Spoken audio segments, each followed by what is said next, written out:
All right. It says we're live. So I'm going to take the computer's word for that. I'm going to trust StreamYard that we actually are live. And we're going to get this started here on a Wednesday night with a live Panther-Lair show, as we do every Wednesday. And it's, I guess, technically our first live stream of the season. Pitt will open the 2024 regular season on Saturday against Kent State at Acrisure Stadium. So, I mean, this is really the first live stream of the season. Last year was the last live stream, the final live stream of the um, final live stream of training camp. Oh, good. My mic is already set. I had to double check. I remember that, sometimes I'm just talking through the microphone of my headphones, even though I have this prop mic in front of me. But now the prop mic is actually turned on and I'm talking through it. So hopefully that sounds just marvelous to you. I've definitely used this microphone a lot today, recording tomorrow's Morning Pit, and then recording a new intro for tomorrow's Morning Pit. A little bit of a teaser there. It's like a super long Morning Pit. So if you're into, if your commute is 35 minutes tomorrow, you're going to be set. If your commute is usually only about 20 minutes and you listen to the Morning Pit, you're going to have to drive around for another 15 minutes because it's super long. As you might imagine, we had a lot to talk about. We have a lot to talk about here tonight on the live show. I mean, I figured we would have a lot to talk about anyway. There's a quarterback competition. It's going to play out on the field. Start of the regular season, Kent State.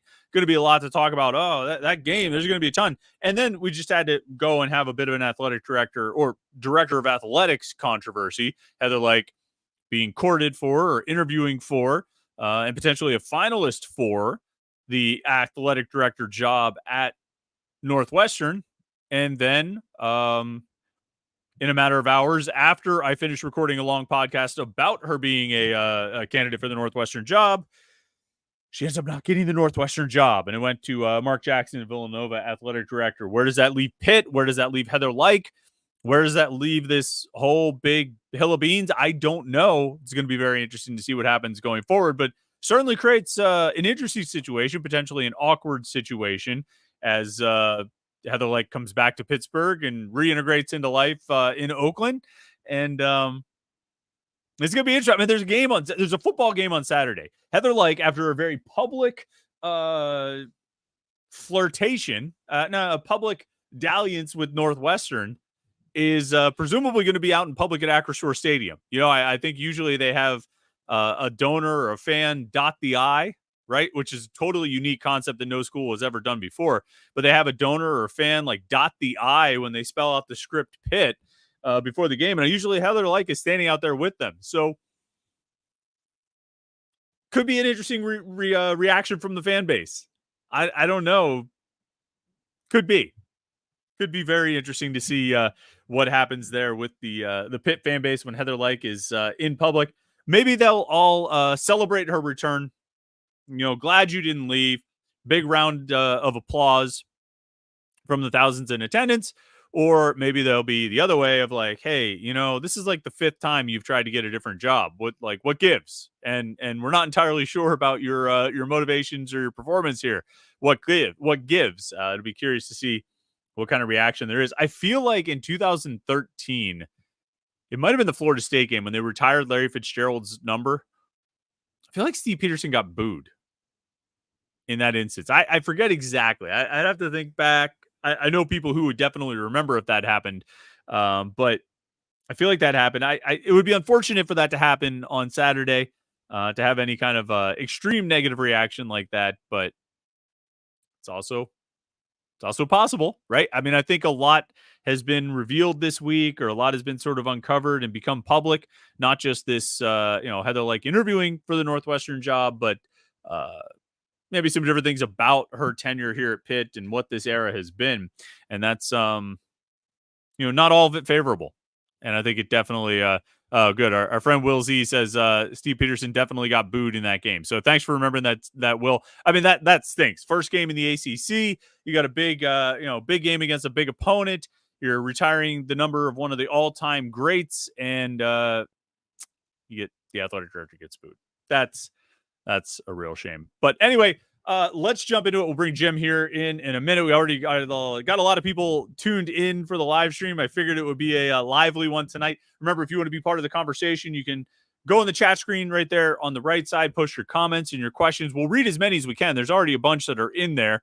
If you want to make sure we read your comment or answer your question, you can always be a super chatter. Down there at the bottom is that little $sign. Click that thing. Kick a couple bucks to the podcast. We appreciate your support, and we will definitely read your comment and answer your question the best that we can. So yeah, do that. In the meantime, like this video, subscribe to the YouTube channel, youtube.com/Panther-Lair.com, so you never miss any of our stuff. The 35-minute morning Pitt video we've got coming for you tomorrow morning, these live streams, 20-minute interview with Cade Bell that we put up yesterday, which was pretty interesting and enlightening.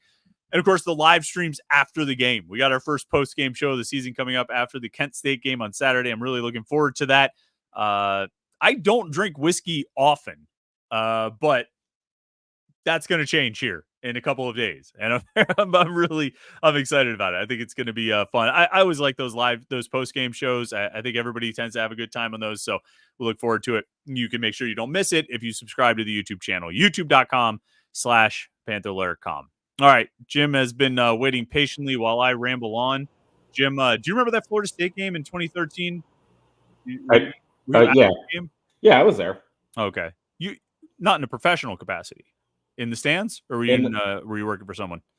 No, I was in the stands. It was like Jameis Winston with what, like 27 of 29, I believe, something along those lines. Yeah, it was absurd. I think he only had maybe one pass hit the ground because like even his incomplete passes were like caught out of bounds. So I mean, that was the start of his. I mean, his Heisman Trophy candidacy really started that night, and he never let up. But he was damn near perfect that night. And it was funny. That game was kind of like the Notre Dame game in 2005, Dave Wanstead's first game, where Pitt got the ball and they marched right down the field, and you're like, all right, here we go. This is going to be a game. And now it never was close again. They went right down the field on Florida State. I mean, I think Tyler Boyd had a sweep or two. Vanessa Garner caught a touchdown pass. It was like, all right, it's going to be competitive. Here we go. And then it just went the wrong way quickly. Yeah. But yeah, do you remember booing? Do you remember hearing boos during the jersey retirement? I don't. But I don't know. Is that like kind of like anytime like Gary Bettman shows his face in public, like around NHL, like you just get booed. Like you're Steve Peterson, like you're the guy, you did Pittsburgh instead of Pitt. Like you're always going to get booed. Yeah, I mean, and that's one of many things that that led to the booing. But yeah, you're right. I mean, he really didn't put himself even out there as much as Heather Lyke does. Let's start with that question of Heather Lyke. Heather Lyke goes out there. Let's say she goes out to dot the I with a donor before the game. What's the fan? Is there any fan reaction, positive or negative, spurred by her presence? I don't know. I mean, I don't think, because I mean, like at the end of the day, you're gonna like boo like some like big Pitt donor, and like they do like photo ops throughout the game. Like you're not gonna boo like she's gonna take a picture with like a Make-A-Wish kid. Like those are the type of like photo ops she does on game day. So like it's not gonna be like she's out there by herself and it's obvious to boo. But I don't know. I really don't know how I'd make of this whole situation, because it's really just kind of sprung up in the past, like 48, 72 hours. Like we started catching rumors, and it started becoming more public. And, there's been a lot of threads on the message boards, and there's been mixed reactions. It's like, yeah, she's really good, but yeah, she didn't do this. And so I don't know. It kind of feels like there's not like one voice among the Pitt fan base to have an opinion on her. I think everyone kind of has different opinions about her tenure, about her as a person, about her kind of exploring these jobs. So I don't know if that's going to warrant like a big part of the crowd booing on Saturday.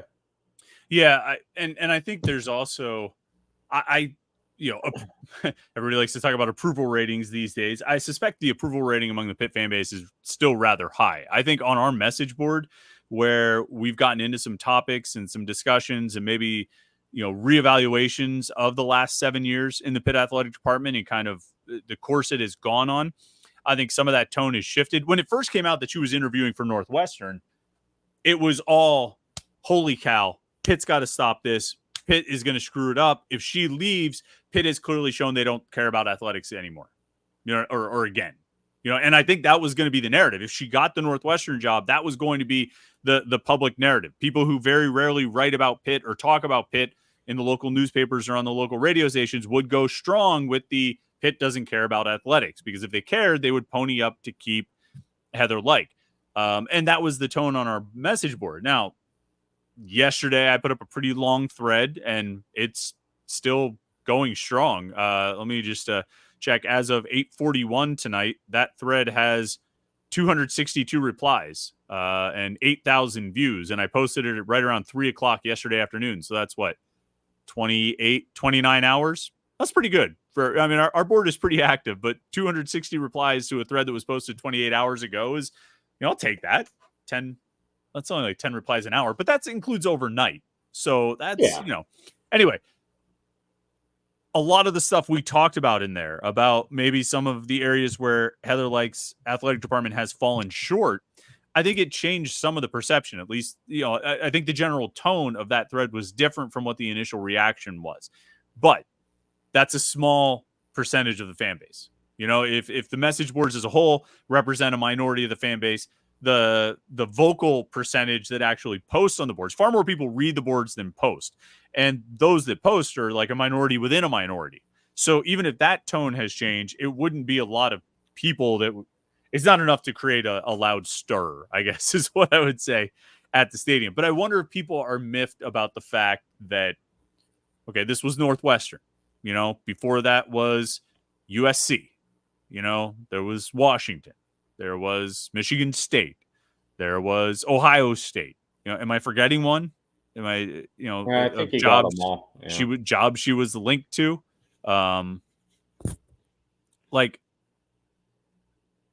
I wonder if it's at a certain point people get a little bit, tired of it. You know what I mean? If people get a little worn out by like, all right, like this is enough. Come on now. Like, what are we doing here? You want the job, you have the job, stay with the job. Don't, I'm sorry, I'm getting text messages as I talk here. If this is the job you want, then why are you interviewing so many times? And I think that's fair. Do you think fans will be a little bit worn out by it at this point, particularly when it was as public as it was this time? I feel like this was even more public than like maybe the Michigan State or USC situations were. Yeah, I mean, I kind of go back to like all those years where Jamie Dixon, like anytime a Pac-12 job would open up, like he would immediately be linked to it just because he was from California, I believe. So like for a while, I mean, like, but at the same time, he never wanted to leave Pitt. Like those were obviously like, okay, I could probably squeeze a little bit more, get another extension, do that. Like with this, I mean, I don't really know if she was like pressing to get more out of Pitt. I mean, I think we're kind of at a point where, yeah, I mean, I think some people are saying like, yeah, she might sign a new contract. And I don't know. I mean, like the way this went down in the past couple of days, it doesn't tell me that she's going to be here all that long. I mean, she's probably going to sign a contract because she has to, because she needs a job, and she's not going to not give herself a contract.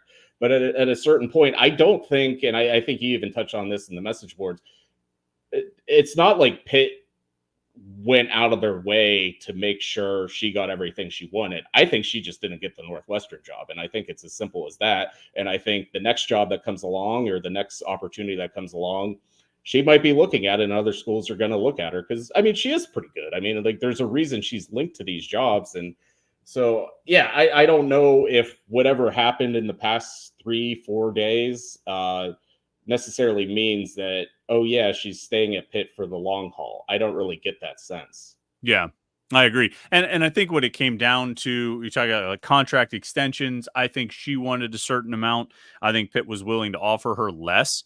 And I think that was where there was maybe like an impasse and maybe a bit of a stalemate leading up to, or even as part of this process this week, when the Northwestern job became. So there's a couple of things, because I think it's going to be interesting to see what the narrative is about how this went down. Did Pitt, this is the conversation on the message boards right now, did Pitt pony up to keep Heather Lyke at Pitt and sway her away from taking the Northwestern job? Or did Northwestern find another candidate they like more, the Villanova AD, Mark Jackson? I'm inclined to think it's the latter. I'm inclined to think that, as with all those other jobs we just mentioned, she didn't get it. And then you're in a situation where, okay, you wanted a bigger contract extension.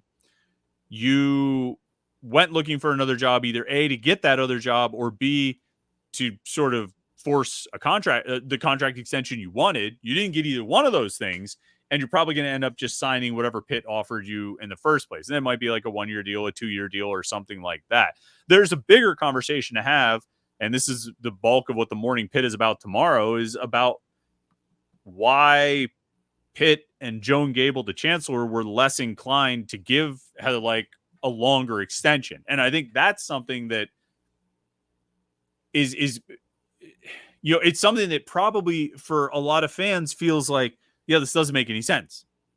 Under Heather Lyke's watch, I wrote down some of the accomplishments. Volleyball has been a smashing success. Both soccer programs totally on the rise. Last 2 years of men's basketball, great, with a coach that she hired. There's an ACC championship for football. There's all these facilities upgrades, and she gets accolades. You know what I mean? Her resume is glorious and sparkling with things that have been accomplished at Pitt. And so why would Pitt not want to push to keep her? Why would there be this, hesitation to give her whatever contract she wants? And I think something I've tried to touch on the last couple of days is, well, maybe there's some holes in there. Like when you look at the on-field, on-court, on-turf, whatever success, right? Who hired Dan Fisher, the volleyball coach? Do you know? Peterson. I think so. Steve Peterson. Soccer, she hired Randy Waldrum. That's good. But Jay Vidovich, I'm pretty sure, was a Randy Jewell hire. Narduzzi obviously was a Randy Jewell hire, which, I mean, he was the interim, acting AD after Scott Barnes left. It was a Patrick Gallagher hire. Men's basketball, they've won the last 2 years, but if not for a rather sizable buyout, those last 2 years never would have happened because Jeff Capel probably would have been fired after the fourth year. So it was like, it wasn't through patience and wisdom and vision that Jeff Capel was kept around for the last 2 years. You know what I mean? Like the first 4 years, I think if not for the buyout, or if someone would have agreed to pay the buyout, I think Heather Lyke probably would have gone for it and fired Jeff Capel. So, you get through these things and you're like, all right, okay, maybe now you have to be the athletic director. You have to support those programs. You have to have the resources to support those programs. And that's a big part of it for sure. But for an athletic director to give those programs the resources they need, that athletic director needs someone above them to say, okay, right? Like the athletic director has latitude, but the athletic director needs approval from, as they say, lower campus, right? And I think Heather Lyke has had more support from the chancellor's office than a whole bunch of her predecessors have had, with Patrick Gallagher primarily. And so even then it's like, okay, you were the AD when these good things happen, and so you get to put them on your resume, but what was the actual direct influence? Hiring Capel, yes, but then being prevented from firing him. You know what I mean? And so you start to question some of these things about, and then you get into the hires, right? So she's hired like a dozen coaches. What would you say have been the most successful coaches she's hired?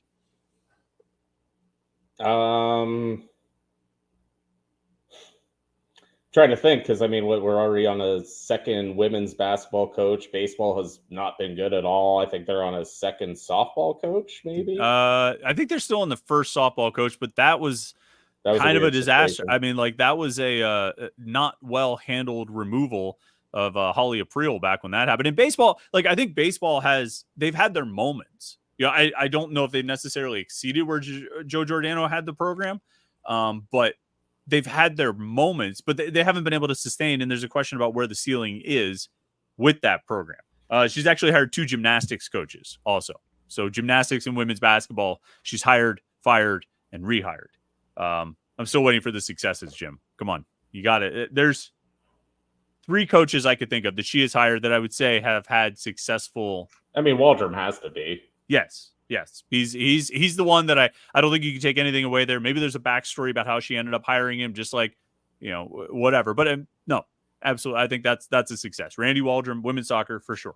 What else you got? I got 2 more. You got 2 more. Mm-hmm. One we just talked about. Is building the women's lacrosse program? Does that count? No. Doesn't count. No, I like that program. I think it's cool that they built that program. I hope they have a chance to succeed. I think it sucks that they were told they were going to have a facility and they don't have a facility, and it doesn't look like they're going to get a facility. And the only problem I really have with the women's lacrosse program is that it came after the tennis program was axed, and there was never really any reason that I could understand why the tennis program got killed. They didn't have a facility. Well, build them a facility. You know, like find somewhere for them to play. I never understood why that program got killed, but that's, beside the point.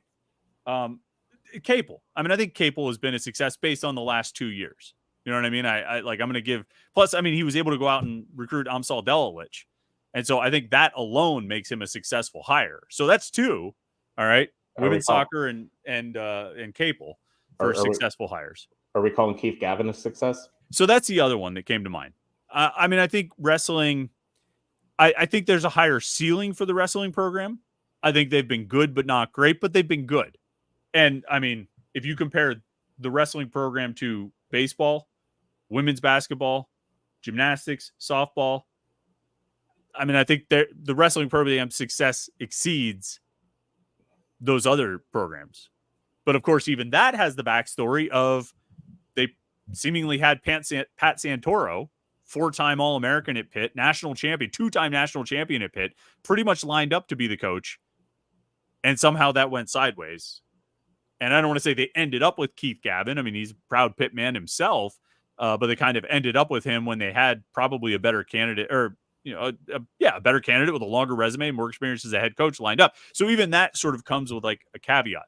So we're looking at 7 years for someone who proudly proclaimed, and I'll never forget this, and it was on the record, so I repeat it, at Jeff Capel's introductory press conference. We interviewed her in a little scrum, and I could still see it as clear as day. She said, I'm good at hiring head coaches. That's what I do.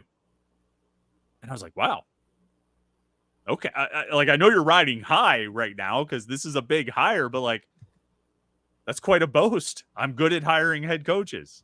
I'm like, wow, that's okay. Let's see. Well, a dozen or so hires in, we're kind of struggling to come up with 3 successful ones. Yeah. You know what I mean? Like that.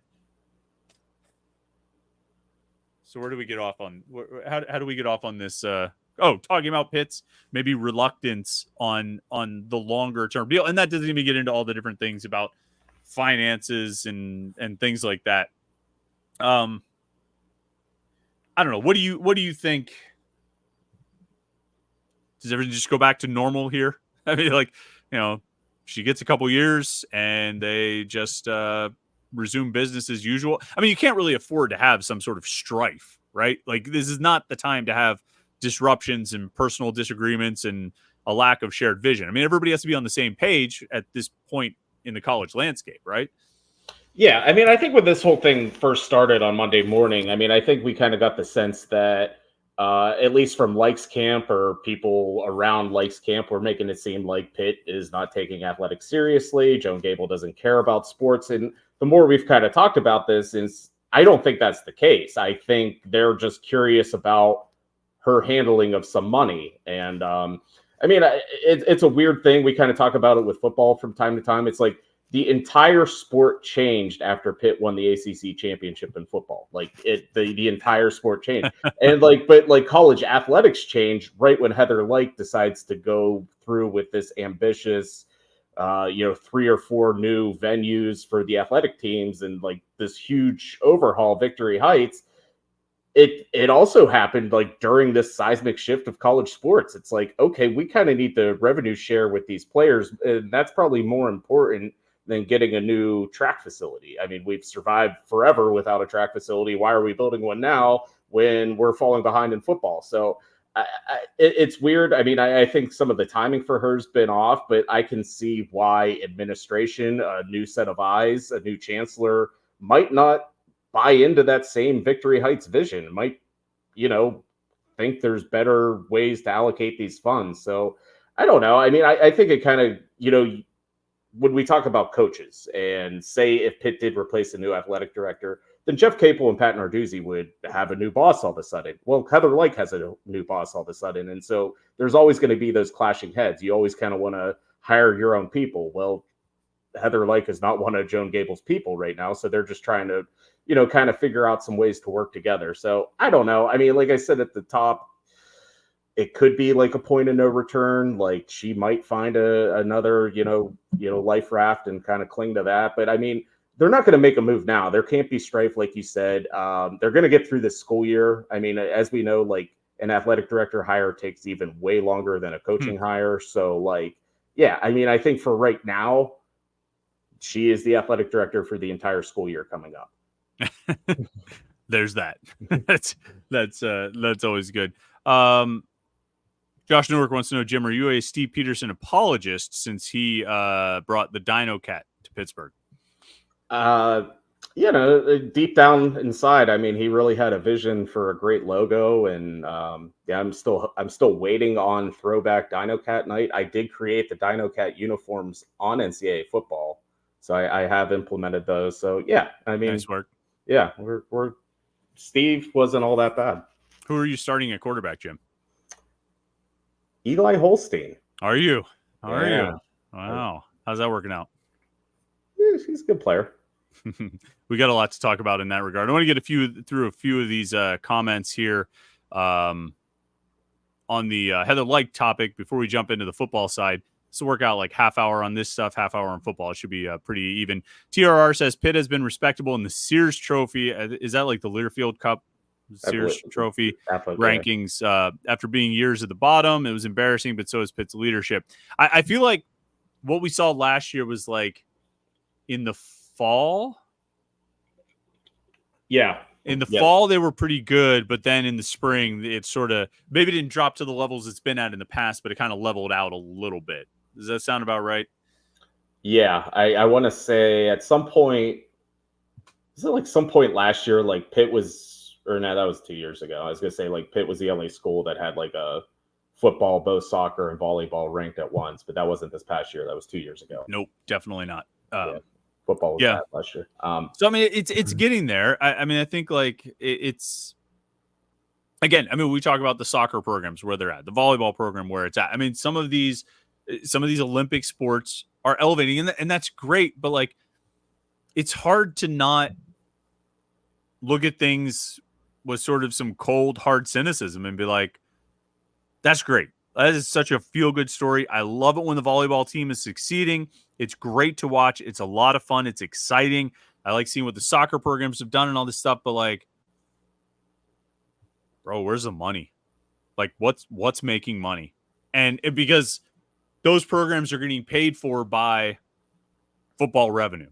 You know what I mean? Like that's where that money is coming from. And I hate it. I want it to be about something more than that. I want it to be about like, competition and athletic endeavors and pride for the university and all that. I want it to be about that, but it's just not. Like this world of college sports is not, and it hasn't been for a while, but year after year, month after month, day after day, it just keeps getting more and more boiled down to everything that happens, every decision that's made, every action that's taken there's one question and one question alone that decides whether or not it happens. Does it make somebody money? And everything that's been done in college sports for for a long time, but just, I think it's increased in the last 10, 15 years. It's what decision can we make that will help us make more money? I mean, like they're at the point where like the Rose Bowl, it doesn't mean anything anymore. I mean, like part of the beauty of college sports is stuff that like exists just for the reason of its own existence. Like the Rose Bowl, like what other sport had something like what the Rose Bowl was? Like, look, we don't care what else is happening in the world. The winner of this conference and the winner of this conference are going to play here. And that's just always going to happen. And like, why? We don't know. It's just what we're going to do. But that doesn't make anybody money. I mean, it makes people plenty of money, but there are ways to use it to make even more money. And so they're, casting aside tradition. This is why I've always said, like, as pretentious as Notre Dame is, as cocky as they are, as high and mighty as they are, like, I appreciate Notre Dame's refusal to join a conference because, well, yeah, it's going to turn into a pretty big payday for them. for the longest time, it was a decision that was made not because it made them the most money, but for some like weird reason above that. And even if that reason was like arrogance, at least it's something other than money. It was like the one decision being made in college sports that wasn't just about money. Because it was often pointed out, like ACC teams made more in their TV deal than Notre Dame made in their NBC deal. It was just like Notre Dame did that and it has remained independent because they just believe they're better than everybody else. And like, screw them for being arrogant, but shout out to them for not just chasing the money. And I appreciate it. Maybe that'll be the moment when college sports finally falls, when Notre Dame joins a conference so they can get paid more. You know what I mean? Yeah, definitely. And I mean, like you kind of talk about money and making money and all that things. And I mean, I think you could go back to some criticisms people have of Like. It's that Pitt did not really jump into the NIL world right away. I think there was some reluctancy. I still think there's some reluctancy. And I think that's a big factor in this. I mean, if you're going to make money, you need good teams. So I think, yeah, you got to take care of football and you got to take care of basketball. So I think in some regards, whenever you talk about, they're spending money on this new stadium and new arena and all that. But at the same time, it's like when you have money, you got to make sure you're using it correctly. And I think keep taking care of football, taking care of basketball are ultimately the job of any athletic director. It's nice to have some banners and some ACC championships and other sports, but everything needs to be focused around those two sports. So, I mean, I think if there's another criticism of her, and I mean, you could go back and forth with that, but I think kind of, Pitt didn't really jump into the NIL world right away. Yeah, I agree. And to the point about Victory Heights too, some of it was just like bad luck. I think you kind of touched on it. I mean, it was just, I think they announced that plan in 2019, moved forward with it, like basically did it right before all of this changed. It's just like, oh, that stinks. I've long felt like, boy, COVID and the pandemic sort of offered them a chance to walk away, and maybe cut their losses and not go forward with the project, just take a little hit the reset button. But they didn't. They powered through, and now here they are. Mark Showju says, our friends at Pittsburgh Sports Now are reporting that Heather Lyke signed a multiple-year deal to stay at Pitt on Twitter. Any truth to this? As of an hour or two ago, I was told that she had not, there was no like signed deal. My best guess of what has happened is once the Northwestern job became not an option anymore, she agreed to whatever terms Pitt had initially offered her. Now that's just a guess and speculation on my part. I don't think anything has been signed. Partially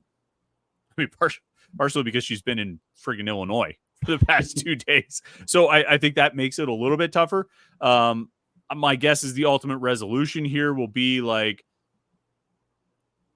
she ends up signing like a 2-year extension. She probably wanted like 5.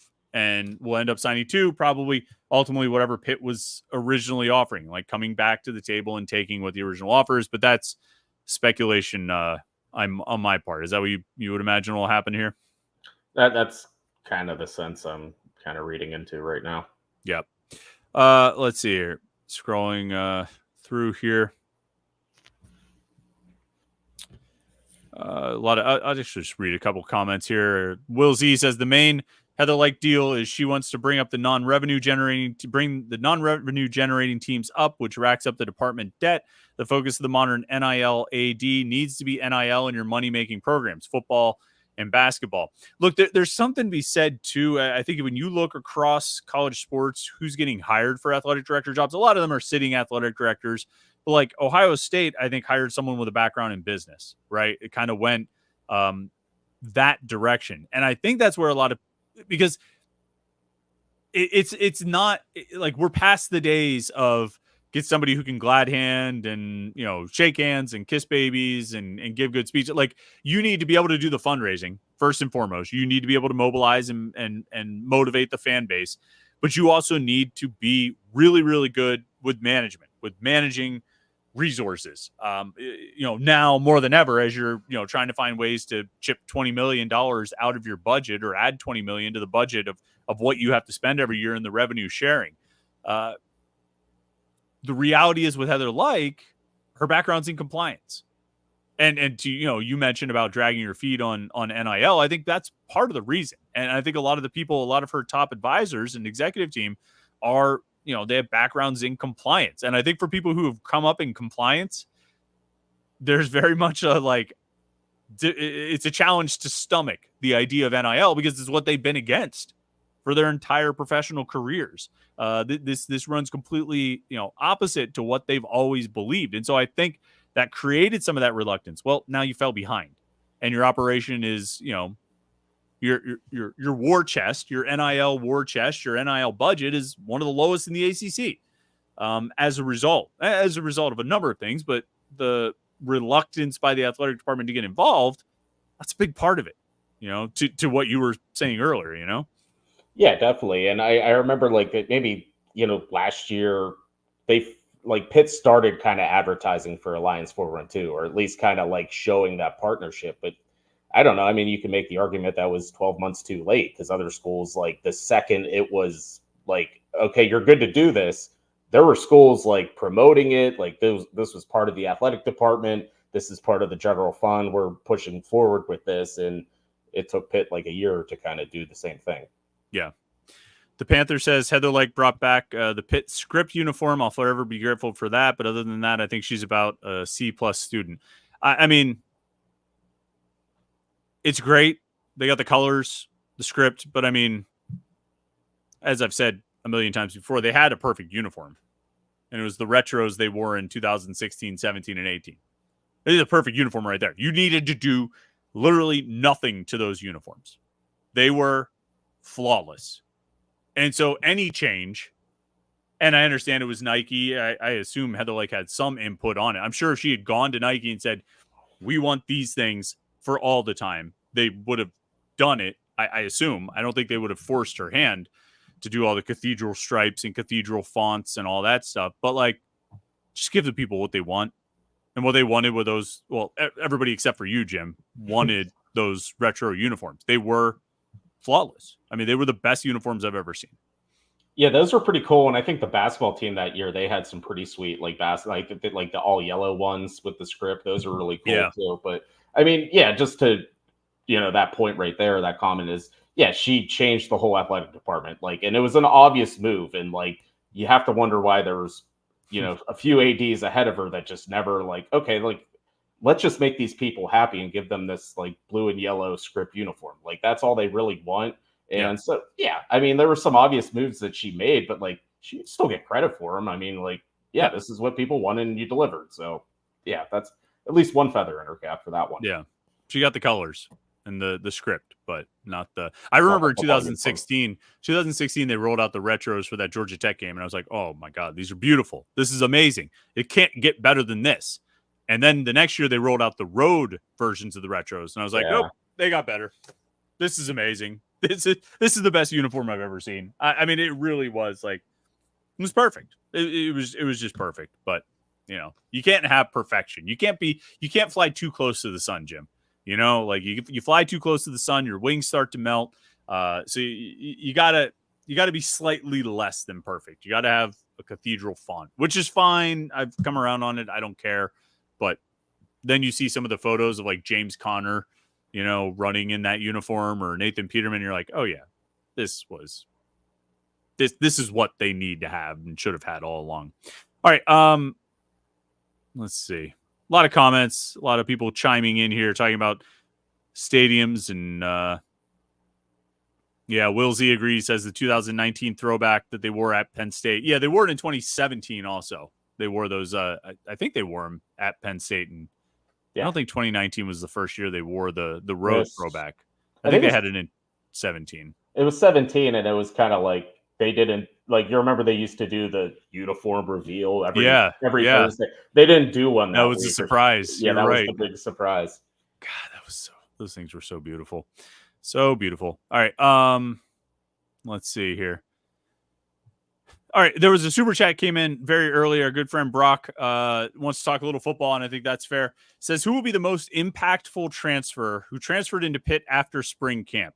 And then out of the three Pitt basketball targets, Dixon, Dennis, and Evans, who is Pitt likely to land? Let's see. Transfers they got after the spring, Jim. That would be Anthony Johnson, And Chief Borders, and Jeremiah Anglin, right? Yeah. Is that it? Who do you think's most impactful out of that? Johnson? I think so.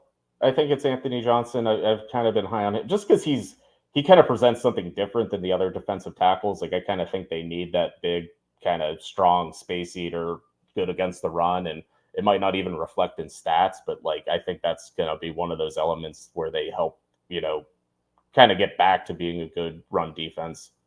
Yeah, I think. I don't know how good he'll be early on, but I think Francis Brew brings some of that too. I mean, just with the strength, I think those guys are going to be some real power inside. What do you think about the basketball recruits? Do you have any thoughts there? Dixon, Evans, and Dennis? Well, we're still waiting on the Isaiah Dennis official visit. That's coming up. But we know Dixon visited, and we know Amari Evans visited. I mean, I would, of that group, I would lead with Amari Evans. I think they did really well on that visit. Obviously, he's a Pittsburgh kid. I think he started high school at Bishop Canavan. So I think that's probably the most likely. And it seemed for a long time they were on Dixon, but I know North Carolina sniffing around. I think Arizona, like his final six all of a sudden got really good. So, I mean, Pitt's in that final six, but it's hard to say with a position of confidence that they're going to win that battle. So I would guess Evans right now, but I think we have, 2 official visits coming up this weekend for basketball, another one in October. The interesting thing is, I think there's like 6 or 7 official visitors either have happened or going to happen. They're all guards. They're all 6'4" to 6'7", kind of. They all kind of look like Bob. So I guess they're just going to try to find the next Bob Carrington in this class. Right. I guess that speaks to their confidence about having another. How much more do they have of Cam Corn? 1 year? 2 years? I think they have 2 seasons of him. 2 years of him, at least one more of Guillermo, right? Or 2 more of Guillermo potentially, and then Papa Conti, and I guess they probably feel like they're going to be able to hold on to enough of those guys to, get through them. Maybe they don't need to. Is it weird that they don't have any commitments yet for the 25 class? Do you think that's strange? I mean, I think this is kind of like, because like we always like focus so much on football in June. Like that's the big recruiting month. It does feel like late August, early September, like this is where things are going to happen. So I don't know if they're going to try to push for any commitments on these visits. But at the same time, they're also kind of swimming in a little bit higher waters than usual. I mean, these are all like top 100 level players, and the competition's high, and obviously NIL makes things even a little bit more murky. So I don't know. I mean, a little concerning, but at the same time, like given who they're in on, I kind of get it too. Yeah. Real quick, I want to tell everybody tonight's show sponsored by the Online Fitness Training Camp presented by Chris Gates Fitness. As you guys know, Training Camp's an online fitness community designed specifically for sports fans to help you get results with your health and fitness without cutting out everything you love, like drinking beer and tailgating for football games in the fall. In Training Camp, run by Chris Gates, huge Pitt fan, you get the support you need to build muscle, burn fat, and stay consistent with your workouts. And at the same time, you'll instantly join a community of like-minded people doing the same thing. With Chris as your coach, you're going to get top-notch guidance. In addition to being a massive Pitt football fan, Chris has been coaching people online since 2018, and his clients consistently get results by implementing a flexible approach to diet and exercise. So if you're interested in getting brand new workout programs every month so you can achieve your health and fitness goals, if you're interested in fitness challenges every month to help you push, develop healthy habits, if you're interested in little challenges within the training camp community like weekly football pick'em game where you get to compete with other members and score awesome prizes, if you want to get access to live Q&As where you can get direct personalized support from Chris with your health and fitness, if you want the support of a community of people there to encourage you every step of the way, visit chrisgatesfitness.com/training camp. Use the promo code Panther-Lair right now to get a discount on your first month of training camp. But here's the thing. Training camp signups end on Saturday. It ends at the end of the month. So if you want to check out Chris Gates Fitness and what Chris has to offer for his training camp program, which I highly recommend, signups end at the end of the month. So use that promo code Panther-Lair and check out what's going on there. It's I highly recommend it. Chris has supported the show for a long time. He's a big Pitt fan. If you want to get your health and fitness goals in line, go check it out. chrisgatesfitness.com/training camp. Promo code Panther-Lair. Mark Shoju says, is the way Pat Narduzzi handles the weekly depth chart unique when he uses all the ors and multiple starters, or do other coaches do similar tactics as well? Everybody screws with the depth chart, right, Jim? I mean, like, none of these coaches take it seriously. None of them actually use it to reflect what's going on with the team. All of them are a loose list of 50 players who usually are actually on the roster, right? I mean, yeah. none of them. Well, I want to say this week, Dabo Sweeney did not put one out because Georgia didn't want to put one out first. So, like, Yes. if you want to know, like, how, like, crazy and weird college coaches are, like, they're all the same. Like, everyone thinks Pat Narduzzi is unique. He's more alike these guys than different. Like, they're all the same way. Then, like, I don't know. I started watching the Netflix thing, the Connor Stallions, a little bit of that, and I'm like, I kind of get why these guys are insane because, like, we have, like, elaborate sign stealing things, and I don't know, but yeah. So, like, it was Jeff Collins, like, back to the depth chart. He's above the line. Yeah, I was just gonna say that it was just a list of, like, guys who probably will play, not really like ordered in any way. I don't even know if it listed the positions. It was just like, here's 50 guys who probably will play on Saturday. They were above the line ATL Atlanta, which just makes him an extra door. Did he start the 404 the culture too? I think. Because 404 is the area code down there. 404 the culture. He's a weirdo. And now, like, Brent Key, less than 2 years later is, I mean, he's got one really, really big win on another continent. So shout out to him. But yeah, I mean, they're all weird about it. Didn't you, you retweeted, is it like some high percentage of the ACC, like, has, like, they haven't named a starting quarterback yet? Yeah, I think David Hale, the ACC, is that what it was for ESPN? Like, he rattled off like 7 ACC teams. He's like, all right, so this team didn't name a starter.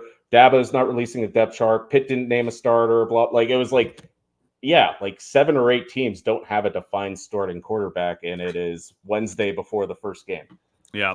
Well, speaking of that, this quarterback situation continues. Here, before we get to that comment, last week we speculated a lot about what we thought this quarterback situation would be for Pitt heading into week 1. Did we both agree that we thought it would be Yarnell or Eli Holstein on the 2 deep? Did we agree about that, or was that just me thinking it in my head? I think so, and I think we kind of guessed the order would be Nate, then Eli. But they would both play. They would both play. Yeah. Right. So more or less has panned out the way we expected or way we thought. The Panther says, seems like Nate Yarnell lost the job, but for some reason, Pat Narduzzi just won't make the move. So, I mean, I last week, and I've used this a couple of times. I came up with it out of nowhere last week on the live stream, the sort of metaphor of the race cars, right? That, one race car's here, the other one catches up. Doesn't necessarily mean this one slowed down. He might slow down a little bit, but there's certainly one that has momentum and has accelerated at a higher rate than the other. And in that metaphor, Eli Holstein's the second race car. Eli Holstein is the one that has caught up, which means to me he's had a better camp if he's been able to pull even with Nate Yarnell. Do you think, first of all, do you think they really are dead even heading into this game and the game will just decide it? Do you think one guy is actually ahead of the other? And if one guy is actually ahead of the other, why do you think they approach it this way? Like, what's your theory on it? I don't.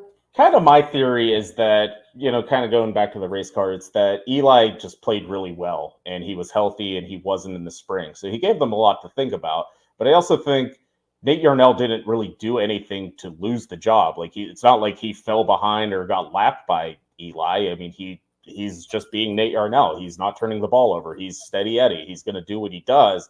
And I think they're just overly intrigued by the 4-star top 100 freshman that went to Alabama last year, and his mobility and just his overall game is like, I think that really stood out in camp. They're like, okay, this guy has a lot of talent. Probably more so than Nate, but Nate's still Nate. Like, he's still going to be solid. He's going to do what he does. So I think that's kind of where things are right now. So I don't know if that means I'm kind of ducking the answer and saying who's ahead right now. I just kind of think that's exactly what it is. So I don't know. The one thing that struck me when Narduzzi spoke on Monday is that he's like, I want to get this figured out soon. Like, this isn't going to be like a multi-week thing. Like, I think they kind of want to have a defined answer by the end of the game Saturday. Yeah. I agree about that.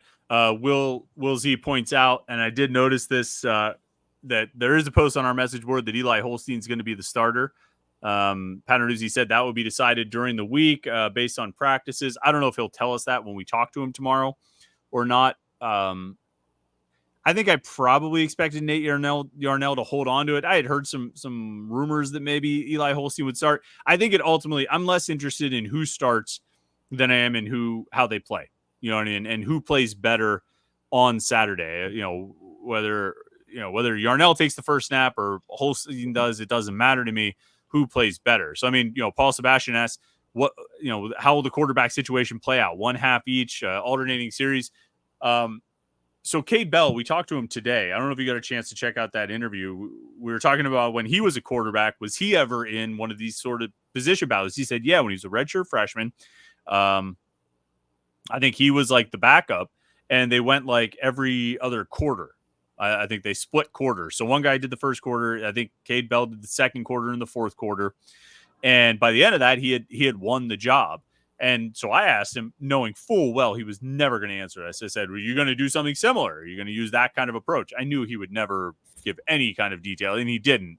But I think they will have some sort of structure to it. My guess, just because it's what Narduzzi and Jim Chaney did in 2015, they'll go 2 drives each. That I think, if Holstein starts, he'll get 2 drives, and then Nate Yarnell will get 2 drives, and they'll go back and forth, would be my guess. But I think they'll have some sort of structure. And maybe stick with it through the game. Maybe by the second half, just be committed to one guy, and then it'll be that guy for the rest of the season. The bigger question probably, Jim, and I think we probably joked about this last week, even if on Sunday Yarnell or Narduzzi and Cade Bell are like, yep, it's this guy. We know it's this guy. Will Narduzzi tell us that on Monday, or will he try to keep Cincinnati guessing? Knowing him, I think he would try to keep Cincinnati guessing. Yes. I think so too. And like, because 2015, when they did that with Boytik and Peterman, I think they went into the Akron game. Peterman led a touchdown drive at the end of the first half, played the whole rest of the second half. And I don't think he said it after the game, but I think on the following Monday, he was like, Nate Peterman's going to be our starter. So he wasn't trying to play games with Iowa, but Peterman had played the entire second half. So you kind of knew, you could tell what was up. You know what I mean? Like it was clear that he had become the man. It's also clear, of course, that home field is the place for Pitt gear. I think everybody knows this by now. They're probably sick of hearing me talk about it. Well, too bad, because guess what? They're sponsoring us for the whole season. Homefieldapparel.com has the best Pitt gear you are going to find. I was rushing around trying to cover Heather Lyke stuff, so I don't have a home field shirt on right now, but I wore one on the Morning Pitt yesterday if you want to check that out. It's just, they're great designs. They're instantly recognizable as Pitt. They've got a vintage feel, but they're modernized. And it's just, it's great. There's some of the coolest designs you're going to find. Pitt fans complain constantly about, Pitt gear that they get from the official Pitt shop or wherever it may be. Home field has legitimately cool designs, and they put them on some of the highest quality materials you're going to find. T-shirts, sweatshirts, jackets. They have awesome jackets. They have these new coaches jackets that are coming out that are incredible. Hats, koozies, all kinds of stuff. Joggers. Do you know what a jogger is, Jim? Sweatpants. I don't know why they call them joggers, but I've tried to jog in joggers. It's not comfortable, but I really just like to jog in shorts anyway. So, but nevertheless, they look awesome, and they're super soft. They're like great sweatpants, but they call them joggers, and you could call them a jogger. It makes you feel more athletic. You're like, dude, are you just sitting around in your sweatpants? No, man, I'm chilling in my joggers. Like, wow, you must be a real athlete. Either way, they look awesome. They're super soft, and that's what you get all the stuff at Home Field. Go to homefieldapparel.com. Remember, use the promo code PIT24 to get 15% off your first order at homefieldapparel.com. That's homefieldapparel.com, promo code PIT24. All right, let's get a couple more comments in here before we go. Voodoo IPA says in 1999, Walt Harris played John Termini, David Priestley all season. Let it go. Play both all season. That is not going to happen unless somebody gets hurt, right? Yeah. So you're, what was it, over under, what was it, Nate Yarnell? Was it games played or was it starts? I think it was starts. Like 3.5. Feeling bad about taking the over on that one, Jim? Yeah, maybe a little.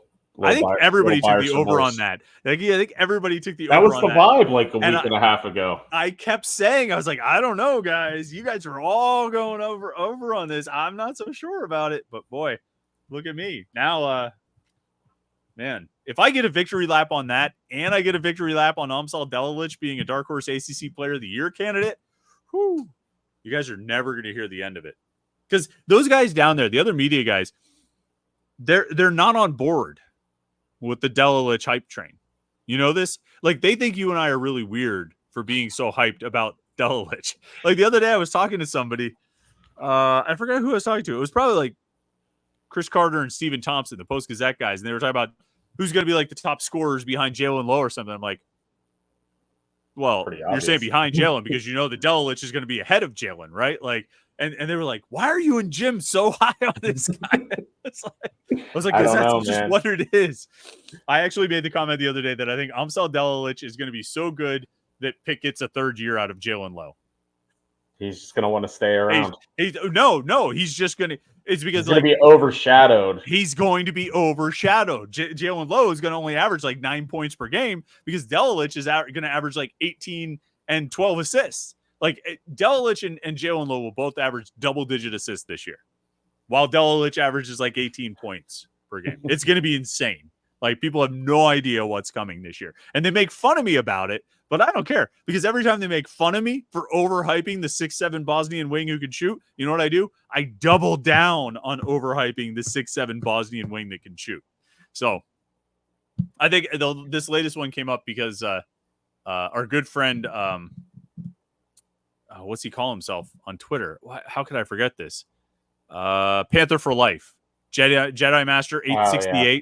Did you see this? He had who wins this pickup game? And it was like Lowe, Damian Dunn, Zach Austin, Jorge, and Cam Corrin against Cummings, Leggett, Delilich, Guillermo, and Papaconti.